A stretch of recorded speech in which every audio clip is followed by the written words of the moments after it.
What's going on, guys? Welcome back to another Driver Stories episode on Tour Vlogs, and today I'm here in Ceres, California. You probably recognize this location right here because we were here 2 weeks ago doing a story on Tanaka's 1983 Toyota pickup. During the break time, I was talking to Carlos and he had a very cool story that I had to come back here and do a driver story on his journey. So let's get to that story right after this B-roll.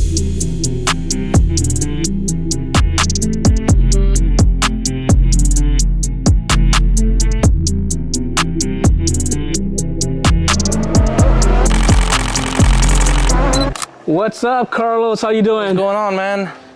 Oh man, I'm glad to be back here. I love to see you again. Love your shop, man. This is kind of like all the car guys or girls, kind of like a dream shop, you know? Yeah, some say so, and some people say otherwise. But I like old cars more than I like new cars, so that's why I stick with these. Yeah, when I first came up here to do Tanaka's story, I drove up and I said, "Oh my God, this is like a dream shop."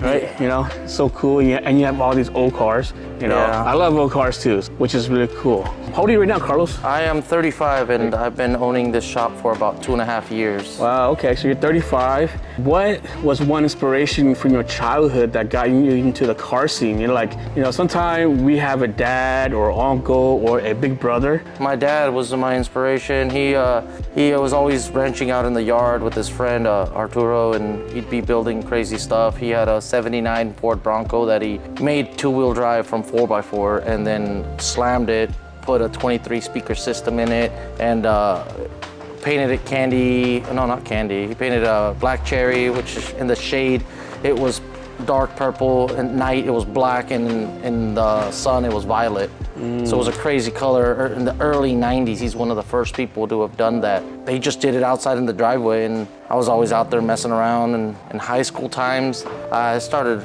liking to earn my own money and stuff, so I started doing oil changes for families, installing stereos, and doing interior details. I helped out at an aunt's. My aunt had a detail shop here in Modesto, and I'd go over there and hang out and help around and, do little stuff. That's why I hate detailing cars. Like my own personal car, like I hate washing it because of that job. It was summer, no AC, no nothing. It was a terrible place to be, but... So it's almost like a traumatized then. Yes. I don't like cleaning cars because of it, and it's just me. I was I like to dream a lot, like, oh, I'm gonna own this car, or I'm gonna own... And I tell my friends, and then they kind of clown on me because I liked weird cars. I liked Integras. I lived in a town called Gustin, so there was a lot of, Portuguese people and whatnot, and they like C10s and lifted trucks and, farm trucks, basically. And me, I'm over here looking at Integras, and I was looking at Honda Accords, and my dream car at some point was a 300 ZX, and then I learned how hard they are to work on. I was like, oh, I don't want that car no more. Then I ended up liking, I wanted a Eclipse GSX at some point, and then somehow when I turned 18, I ended up with the Honda Accord, and that's where I started my journey with cars. I've owned almost maybe 30 Datsuns, I think. I've owned a bunch of 610s, 521s, one 510, and a bunch of other miscellaneous Datsuns. Like, people like to own 10 cars and try to fix 10 cars all at the same time and never get done with one. Yes. I like owning one car, dumping everything, my whole heart into it. I get to a point where I'm like, okay, it's done, now what? And then I'll post it up just for shits and giggles. I was like, oh, and I'll just randomly be like, oh, anybody want this before I do something stupid with it? Or I make it too crazy expensive that you guys can't afford it, or you guys don't want to pay that much. Yeah. And then people be like, oh, I'll give you this much. I was like, okay, cool, take it.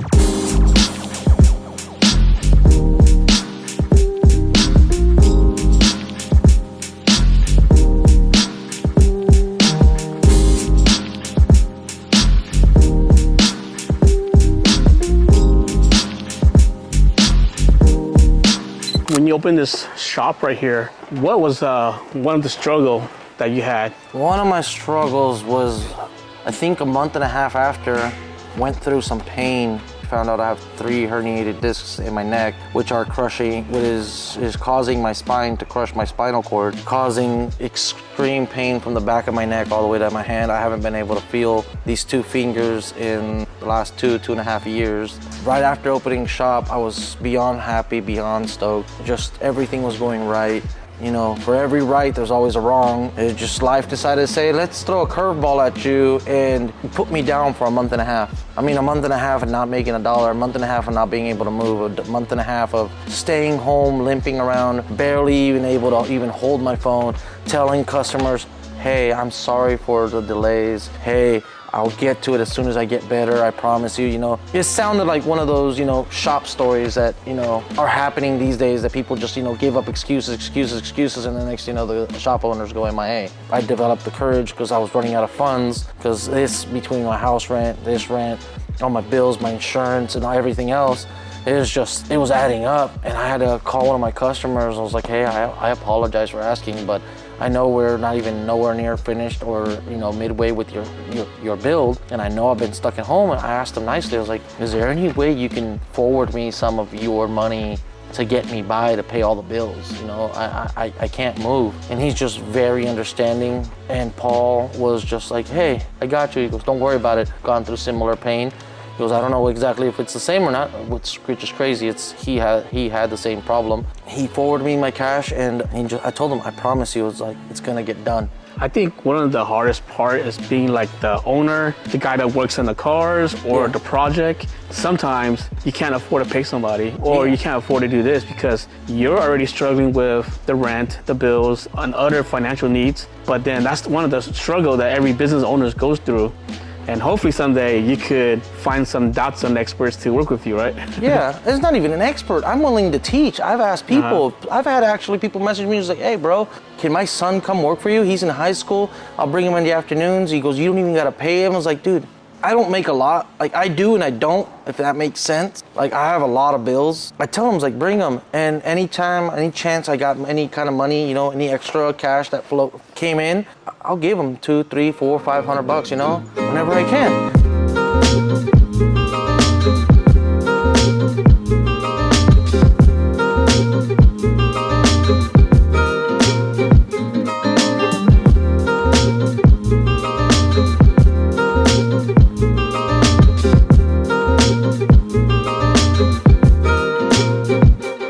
Myself, I've been in business for over 10 plus years as well. And sometimes when you start something, there's gonna be people out there that's gonna be like, you know, oh, you can't do it, or you should go do this instead, or try and tell you what's better, right? Yeah. When you started this shop right here, how was your parents, your relatives, your friends? How did they react to your decision to open the shop right here? My dad just goes with anything I say or do. Honestly, he sees anything I say or do is actually not a bad decision. Negative people, there was tons. I think a month and a half in, someone called BAR on me, saying I was removing smog equipment and whatnot, and BAR came out here, talked to me. They looked through everything, and they saw everything was right. If anything, they helped me out because BAR gave me a paperwork packet for an ARD license, which is you're usually put on a wait list to get. But since BAR was physically here and they saw that it was already an open business, BAR said, here you go, here's this packet, fill it out, pay your $200 a year, and you've got your ARD license.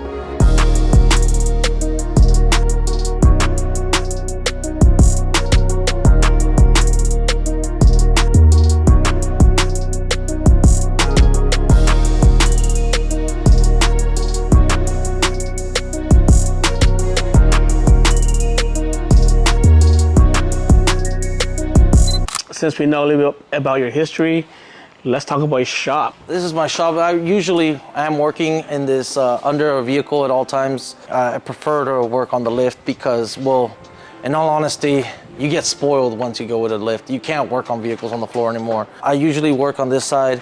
I have most of my tools all set up around here, hoist, all my spare parts, oil trays, everything.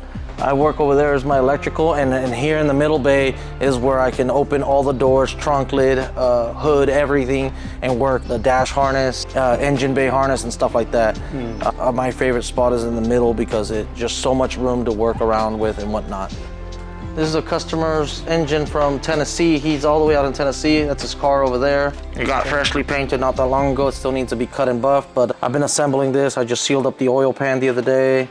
put the crank pulley on. I'm still waiting on a few extra parts. Actually, his motor mounts just came in. I should be able to install this engine after his flywheel and clutch show up. I have friends sometimes come by, hang out, you know. We like to chill at night. I throw on movies while I'm doing wiring. So this is like my wiring area. I got all my wiring stuff. I use all new wire for the dummy light for the charge system, the charge trigger wire, the starter signal, and oil pressure signal. And this is where I sit. I throw on a movie. I have my DVD collection over there. People trip out that I have DVDs. It's just like, dude, like sometimes the internet sucks here, and I was just like, you can't rely on everything on the internet. With all those cars out there, are those customers' cars or? Yes, every single thing here is customers. I personally don't own anything other than the yellow car on the corner. That was brought to me from Oklahoma by my friend Oscar. It was gonna be my new build for my personal self, and after I put it on the lift and I saw the overall amount of rust on the floors, I got disencouraged and I said, fuck this thing. So Carlos, opening this business here, it takes a lot of grit and of course, help from friends and families and the community as well. Is there any shout outs that you want to do? I want to shout out to literally everybody that's ever come to my shop and, you know, promotes me. Anybody and everybody, I really appreciate it. Anybody who refers me to anybody, you know, I'm really, really grateful. All right, everyone. So hopefully you guys enjoyed today's driver story on Carlos and his Datsun Motorsports shop right here in Ceres, California. And first of all, I want to thank Carlos. Thank you for making time. And you have everything here, you know, working on cars, hanging out, and plus plenty of parking for car meets, right? Yes, sir. So, every now and then on Saturdays and Sundays, thanks to Valley Dream Car. Okay, cool. So if you give Carlos a follow on Instagram, that way you can keep track of his events. And also, if you need help, give him a message.